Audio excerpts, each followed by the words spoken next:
Shalom, selamat pagi Bapak Ibu dan saudara yang kasih Tuhan. Kita bersyukur untuk hari ini, hari yang baru, hidup yang baru yang masih Tuhan karuniakan bagi kita. Jikalau kita masih bisa memasuki hari ini, itu semua karena anugerah Tuhan, karena kebaikan Tuhan bagi kita.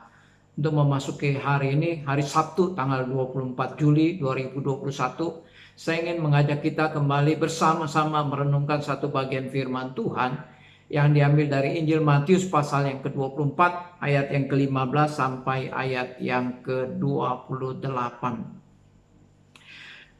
Bagian perikop ini masih berbicara tentang nubuat Tuhan Yesus Kristus.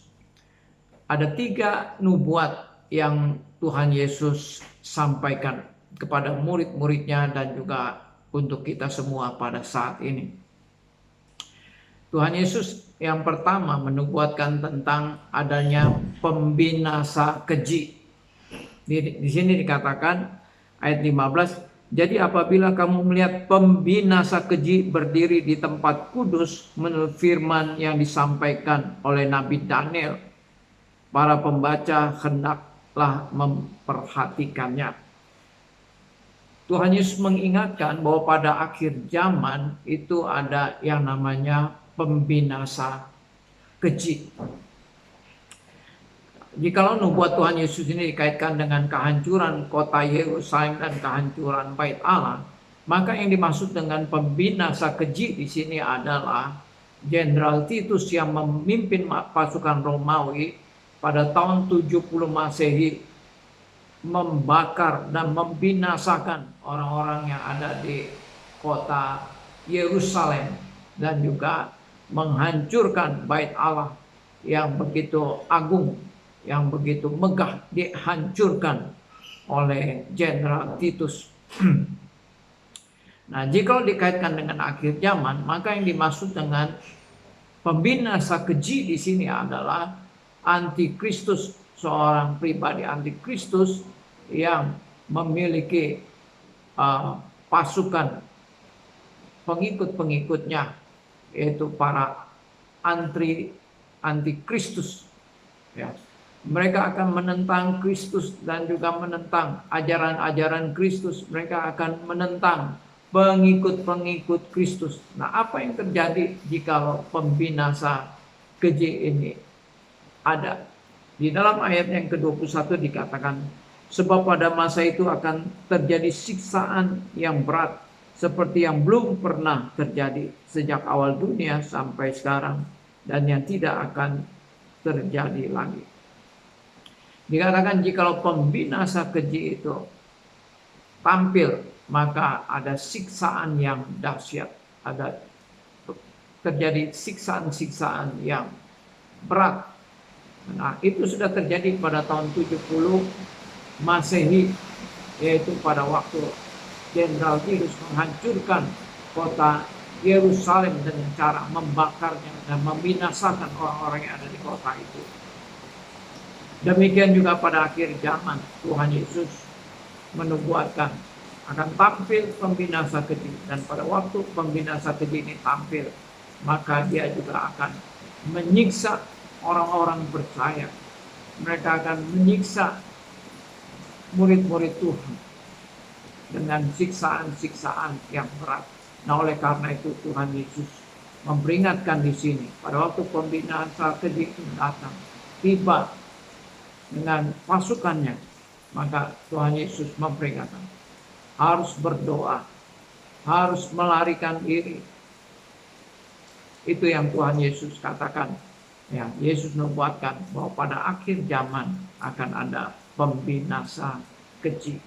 Yang kedua yang Tuhan Yesus nubuatkan di dalam perikop firman Tuhan ini, yaitu ada Mesias-Mesias palsu, nabi-nabi palsu.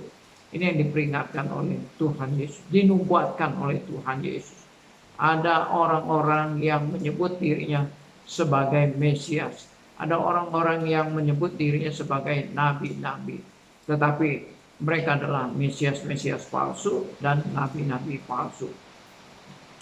Pada saat ini pun ada orang yang sudah mengaku bahwa dia adalah Mesias yang telah datang kedua kali. Adalah seorang wanita yang mengaku dirinya sebagai Mesias dan mereka mempunyai pengikut dan juga memberikan ajaran-ajaran yang berbeda seperti ajaran yang diajarkan oleh firman Tuhan. Itu artinya memang ada orang-orang yang mengaku bahwa mereka adalah Mesias. Selain Mesias juga ada orang yang mengaku bahwa mereka adalah nabi. Bahkan mereka dengan terang-terangan menyebut dirinya adalah sebagai nabi. Nah, mereka menyampaikan nubuat-nubuat. Ya, seringkali mereka berbicara bernubuat.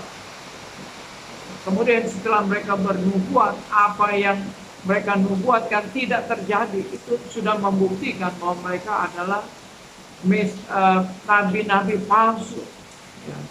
Nah, pada waktu awal-awal corona begitu, ada hamba-hamba Tuhan yang bernubuat bahwa pandemi ini akan berakhir sebelum Paskah katanya.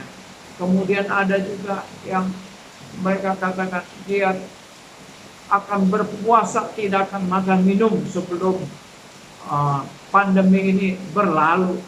Sampai saat ini sudah 1 tahun lebih pandemi melanda. Apakah yang dikatakannya, yang dikatakan oleh hamba-hamba Tuhan itu sungguh-sungguh dia lakukan? Masihkah dia berpuasa, tidak makan, tidak minum? Ya, Bapak Ibu, banyak sekali nabi-nabi palsu, orang-orang yang menyebut dirinya sebagai nabi, kemudian mereka bernubuat dan apa yang dinubuatkan itu tidak terjadi. Itu adalah yang disebut sebagai nabi palsu.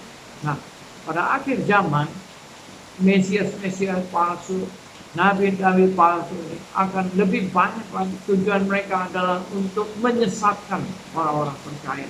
Oleh karena itu haruslah berhati-hati. Itu nubuat yang kedua.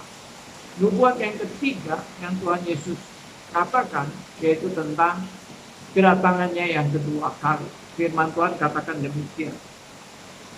Sebab sama seperti kilat memancar dari sebelah timur dan melontarkan cahayanya sampai ke barat, demikian pula lah kelak kedatangan Anak Manusia. Yesus Kristus menubuatkan tentang kedatangannya yang kedua kali.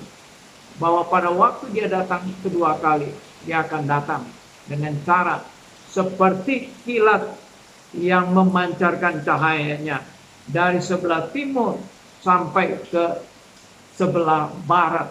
Itu yang Tuhan Yesus nubuatkan tentang kedatangannya yang kedua kali. Yesus datang kedua kali.